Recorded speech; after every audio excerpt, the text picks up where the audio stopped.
While art and story may come from the minds of mangaka, the structure always stays the same. Ever present, supporting your story, giving it boundaries within which it can grow and come to life. Let's take a cold look at how a manga page is built. I have videos covering several of these topics in more detail, but I thought it would be kind of good to see how they work together on a page. It's a bit convoluted, a lot of this is, but stay with me. Before we dive in, let's decide what our desired outcome is so we know what do we want? A manga volume or tankobon? When do we want it?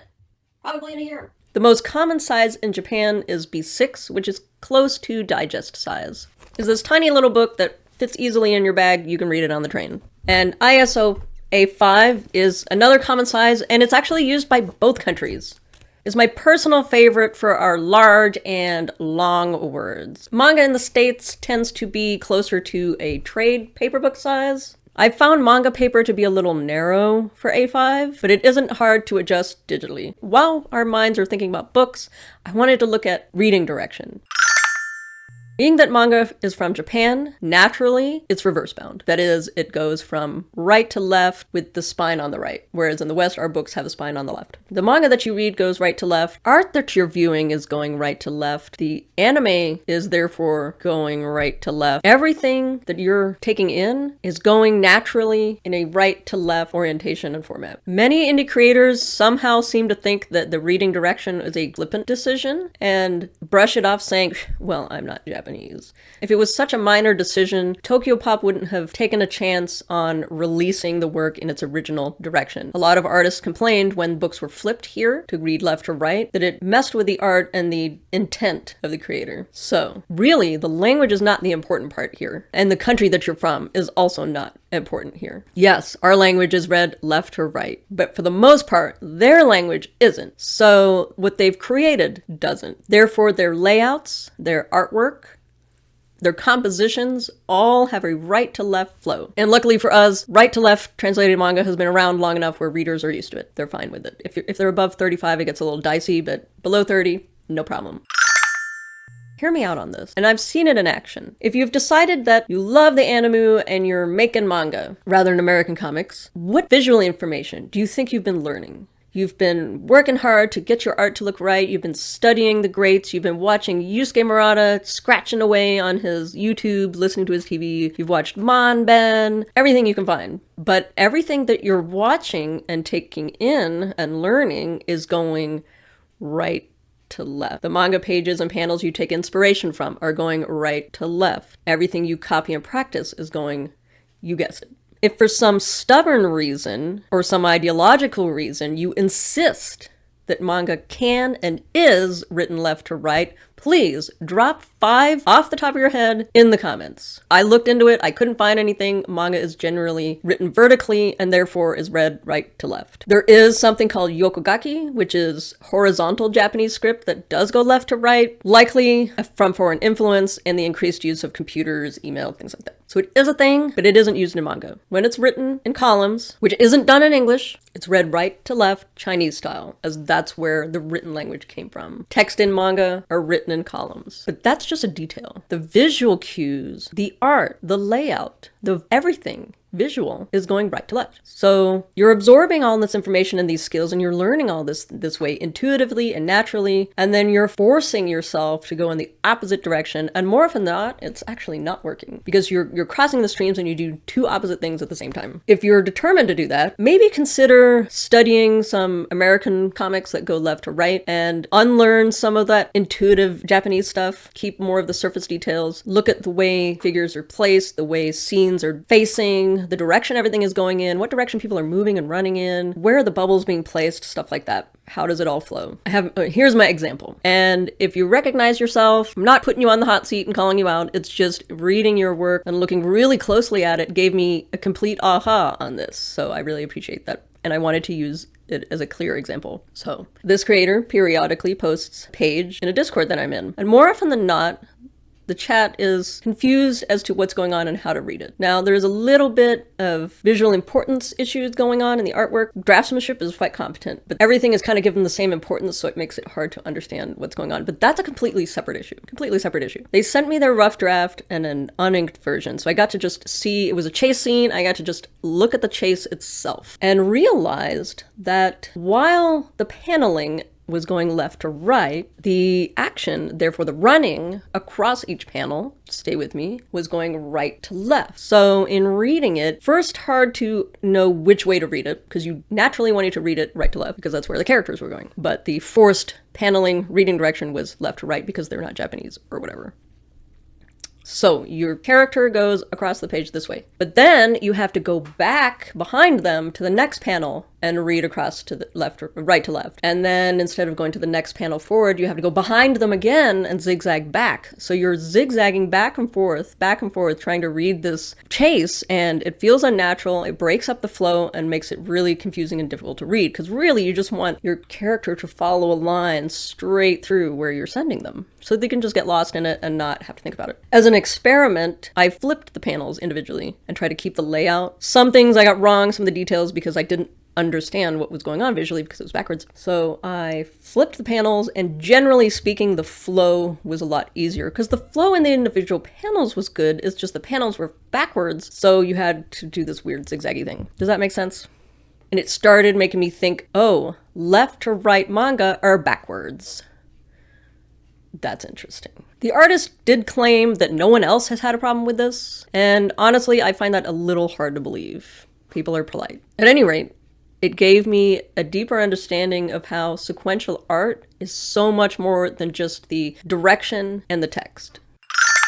I wasn't originally going to include this because it's not a visual structure, but I think it informs your paneling quite often. So here goes. The 4-part story structure, hopefully in a nutshell. I have another video on this. If you're confused, maybe go check that out. I'd look at it in a little more detail. I'm not going to go get so deep here, just maybe reframe it a little bit. You never know what is going to make sense to you, so it's good to look at it in as many different ways as possible, as often as possible. So, Sho Ten Ketsu is Eastern story structure, and it's in 4 parts. It's based on Chinese Han poetry. This is where the visual language came from, China, so it's not really surprising that this structure came with it. And now it's how most, close to all, Eastern stories and stuff are written. Are we surprised manga is written this way? No. I'm shocked, but not surprised at the amount of times that when I've asked someone who's looking for critique, or when I say, okay, how is this broken down in Sho Ten Ketsu? What's your structure? I don't use a structure. Due to the way we're learning in this modern internet age, many Western creators are focused on learning to draw, understandably, a lot of the visual cues, dialogue, and all these things that you have to learn, and structure is getting forgotten. It's harder to research, there's not as much direct information out there, and you do kind of have to dig a bit. It's getting better, but you still have to dig a little bit for this one. And it just, more often than not, gets dismissed completely, like a reading direction. If you use 3-act, I can at least commend you on using something that you're using something you're familiar with, you're putting in the effort to structure your story, and that's great. If you want to make your story behave and feel more like manga, consider trying Sho Ten Ketsu, basically a 4-koma.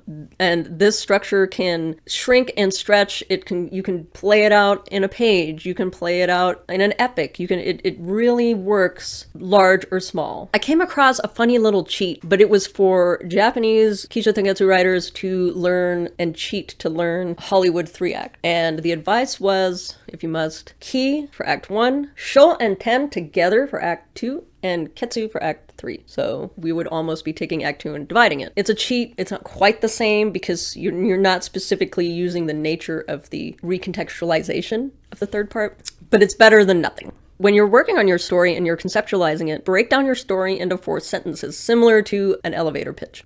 Sho Ten Ketsu. You would want your introduction, introduce the protagonist and the setting, your 5 W's and your 1 H. Where, when, who, what, how. Get it started. And then the second would be continuing and rolling out your process so the pieces start moving, everything is on track, you're leading us down the garden path. 3, I think I'm going to start calling it a fold instead of a twist. It's easier to visualize, like you're taking your established reality and folding it over to create a new reality. And then Ketsu, the 4th stage is the results of the fold and its consequences. My fun example, the first line of Harry Potter is, Mr. and Mrs. Dursley of number 4 Privet Drive were proud to say that they were perfectly normal.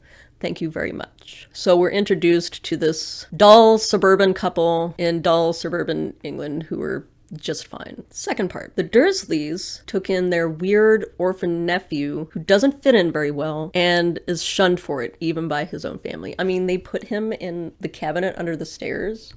Fold. Harry is a frickin' wizard. No wonder he doesn't fit in. His parents protected him from a dark lord who believes Harry is prophesized to grow up and defeat him. That's our twist. That's our recontextualization. We've taken the information that we had before about his boring family and shunned life and turned things around to show us why he's so weird. So what's the new reality, Ketsu? He leaves his family in the boring muggle world behind to go to a wizard school, avenge his parents, and ultimately fulfill his destiny. Now, Harry Potter obviously is not actually written in Sho Ten Ketsu, of course, but these parts of the story fell into it kind of easily and it felt like a fun example. See if you can break your story down like that. Connecting to our first part about the books, now we're going to look at the paper that we start with.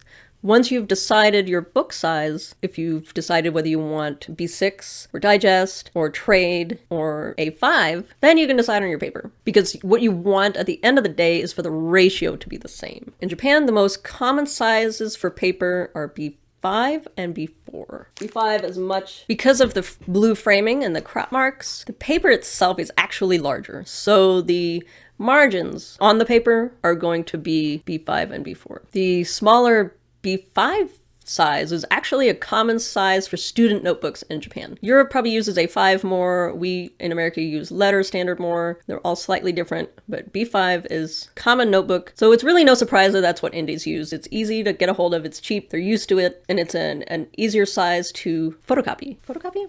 It's an easier size to scan as it just fits in a normal sized flatbed. If you're working as a professional with B4, you have to invest in a ledger-sized printer with an 11 by 17 scan bed, and the paper is more expensive too. The paper itself is nice and thick, so it can survive tone scraping and absorb some of the ink. The IC paper that I showed you, I found has a slicker surface and doesn't absorb the ink as well as deleter paper, so you're more likely to smudge. Keep that in mind if you're going to use it. I've experimented with using gloves, putting like a printer paper on top of the paper when drawing because I'm messy, it gets messy. I'm glad I switched to digital, actually. Digitally, you mostly just want to worry about your page size and the page ratio. Programs like Clip Studio will already have presets for B4 and A4 and maybe even A5. Clip Studio and programs like that are going to have presets for you. And then within the presets, they'll allow you to add whether you want the crop marks and stuff or not, and then they'll expand your canvas or page to fit them. And one of the reasons the pros use such large paper is when you shrink it down, it cleans it all up and makes it look super slick and sharp. I'm one of the few weirdos who draws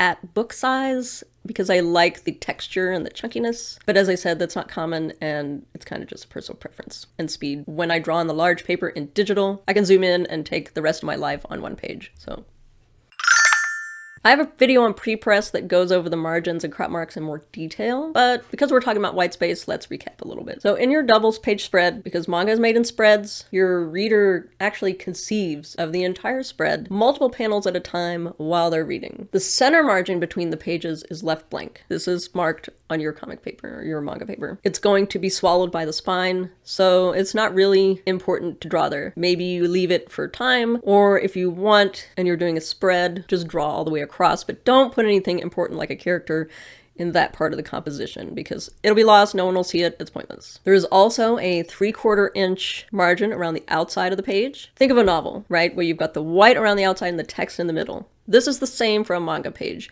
but you don't have to leave the outside white. You can, some artists do, but you don't want any important information there, faces, text, anything like that. The text goes in the center box, just like a novel. Some artists like to do what's called full bleed. If you like doing large, splashy artwork, I recommend trying full bleed. On your manga paper, there's a little gutter around the very outside. This is the bleed zone. You want to extend your artwork out beyond it. It's going to get cropped away, so don't get too fussy about it. You just want it to look natural if the book cutter is off a little bit. It's just a little buffer, a little bit of extra protection for your artwork.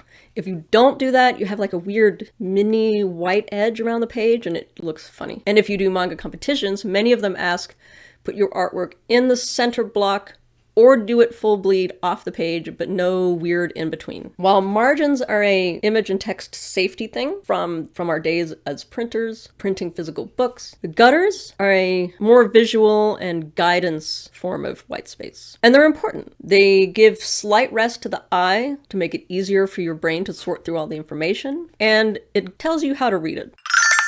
We've established that manga panels go across, right to left, and then down. And they tend to be divided into 3, right? So your vertical gutter is going to be narrow because say you have 2 panels on the top, you want your reader to go boom, boom, panel 1, panel 2. Then you want them to come and read the second block. Say you have another 2 panels, you want them to pause slightly, come down again, and read panel 5 and 6. 1, 2, 3, 4, 5, 6. But if your gutters are all the same, it's harder to know where you're supposed to go in this format. So it's very specific, it's used by professionals, and it's advised for competitions and anytime you're making manga, really. You will see a lot of wide horizontal gutters in manga. The paper that you're going to use, the deleter paper, has gutter marks on it, but the horizontal gutters are narrow like the vertical ones, so you have to extend it a little bit. Keep that in mind if you're using the paper. As a general rule, you want no more than 6 to 8 panels on a page. 8 is kind of pushing it a little bit. And I've noticed that some artists, when they do a full page spread or something,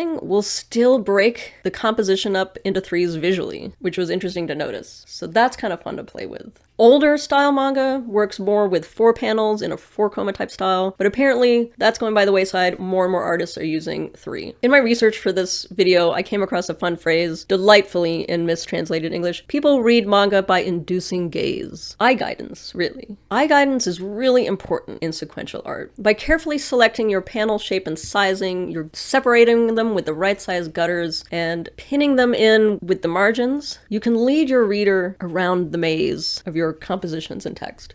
As I said earlier, a book is read in spreads, so it's generally recommended that you work that way. You want to see what your reader sees. The internet and scrolling comics on phones has kind of hobbled us a little bit and gotten us used to 1 page at a time, so it feels like it doesn't matter. Don't forget, we all want to get this stuff printed in a book, and it's more fun to read in a book than, 1 page at a time, so think in spreads. Phones can also zoom right into the text, so you get used to just going from text bubble to text bubble. Again, you're losing the entire experience of the full spread, the full page and layout. As you plan the contents of each panel and the shape of each panel, think of build up and release across your spread. You want the person to turn the page at the end of your spread. There's a common advice of it helps to pick 1 panel, usually a larger one, as the focal point of the spread visually. And the rest of the tension builds up around it on your way to that very final panel in the bottom left, which is the page turn panel. Junji Ito uses this to great effect, where he will put a character reaction to something they've seen. And then the reader is left to decide whether to turn the page or not to see what the character just saw. Sho Ten Ketsu can also be helpful with this squash and stretch, and as it breaks down really easily and really simply, and you can use it to plan the pacing and vibe of each spread. And in a chapter, you can also use it to decide where those page turns are going to go. For me, when I do a rough draft of Scatheless, it's one of the first things that I do, look at the script and see where the page turns are. Is there a reaction? Is there a surprise? Something like that. Make the journey from panel to panel easy to understand. Use your panel sizes and shapes to help with emotion and pacing. Panels and gutters are a fundamental component of manga storytelling. In certain genres, they've become important elements to convey meaning and kind of become a character of themselves. I mean, if you look at shoujo, it completely warps all the principles of page layout and gutter use. Often there are no gutters and everything is just piled up on top of each other, because instead of going from panel to panel and moment to moment and working our way through the story and plot, more often than not, you can be dropped into just an ocean of emotion and the internal thoughts of the character, multiple situations happening at the same time. Time has no meaning here, and maybe it stops. So compression and release kind of dissolves, and the text and bubbles will do most of the heavy lifting here as far as the direction goes. For the eye guide, then the panels and gutters in a segmented time that may not exist. So what do we got? Open white space and panels, informed by the story and story structure, are the bones of this art and this medium. They're the frame on which you lay your pacing and mood, and inform the way your story is told. To an untrained hand, they may seem kind of flippant and random. Personal choice, use whatever you want, American gutters, doesn't matter. But that's really not true. And definite, repeatable structures have been developed for manga across genres. Some, like shoujo, have further developed a kind of visual layout language of their own and gone on to inspire artists from different genres, so you see it creeping in a little bit. Someone recently was showing me panels from Witch Hat Atelier, where the artist has had experience in both American comics professionally and manga professionally, and they've started combining different types of paneling and that visual language, but doing it in the principal format of manga, so it still works, and it works to great effect. American comic pages are structured differently than manga. They're not the same. Partially, this is part of why this argument still exists of is it comics or not. Umbrella term, comics, yes, of course, it's sequential art, but there are fundamental principles of how it's built and put together that are very different from standard American comics, Cape comics, stuff like that. Guttering, layout, direction, these are all different. Just by the nature of how it was developed, it's different. So using techniques from both can be fun. Just do it intentionally and keep in mind your manga page principles to enhance your story rather than choking it up. Remember the parts of the page structure that are important for reading and printing. It should feel natural and invisible to your reader. Manga readers are used to these layouts by now, so you don't have to force it on them, and you're free to use your bubbles on compositions as part of the visual story and to guide them through. Let's tighten up our pages and make everything easier to read. You got this. I believe in you.